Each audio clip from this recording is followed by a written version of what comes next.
guys, Major Colton here, and today I'm here to show you another version of the Meta Quad I put out a while back. Basically, this one is more armor intensive, while still having the overall stability. It doesn't have the only difference. It has higher overall stability and higher armors, so you'll last longer in a fight and can take more of a punch. I think it has about the same energy recovery.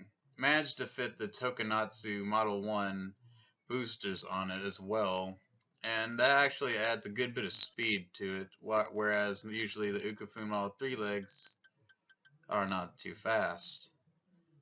And really, the only thing you lose is the firing stability in the arms, but after playing around with it, it don't really affect that much. I mean, it says straighter the shots will fly and less recoil, but you have 1191 overall stability, so it really doesn't even matter, and can help you.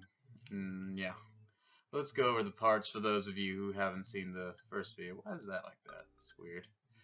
Okay, for the Gatling guns, you want to have dual gats out front, AMGGA 206s, fully spec for power. See, 2. And for missiles, you'd want to use the Sazanami Model 2s or some vertical missiles.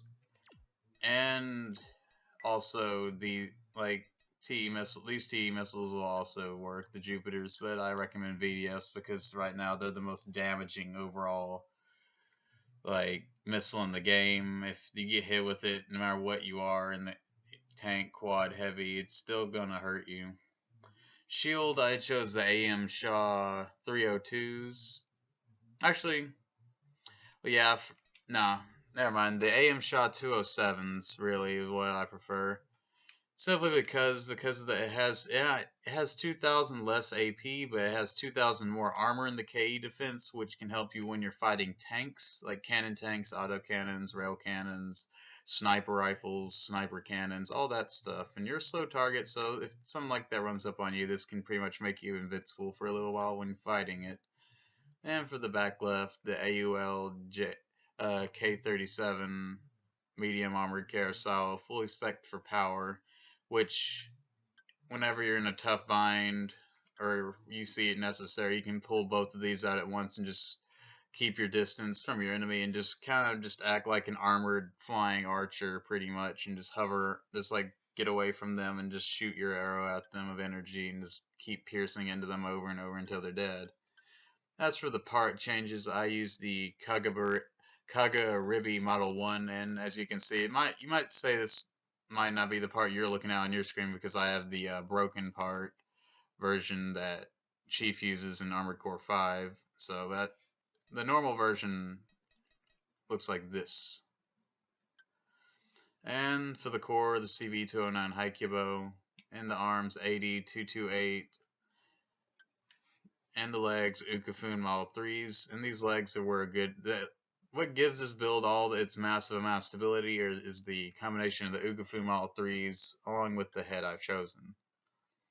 As for the FCS, you want to use the Usagumo Model 3, or the Pre-Dire as it was called in the last game, simply because it has the 350 lock-on range, and really this is meant to just stay at that range and gat people pretty much at a range where most people at most will use even the medium range. The close range, the most you'll have to worry about is 250, 200 will be the max of their range. So you can easily keep them in that 150 zone, in between your max range and their max range, where they can't even fire back. But that's what the K-Shield and the Carousel are for if they do start closing that gap where you can put a big hurting on them and make them try and go take cover. As for the generator, the GED G23 is my go-to guy for generators, especially when running Kurosawas, because it has a high capacity for the high outputs, and it has the second best output in the game. I mean, some people could run this, but I highly say you don't, because you get 1,000 more regen, yes, but you also lose around 30-40,000 energy capacity, and when you're constantly flinging off this laser rifle, or even just boosting with this Tokonatsu Model 1, you're not going to have enough energy to suffice, and you're going to be dead in the water, almost completely out of energy.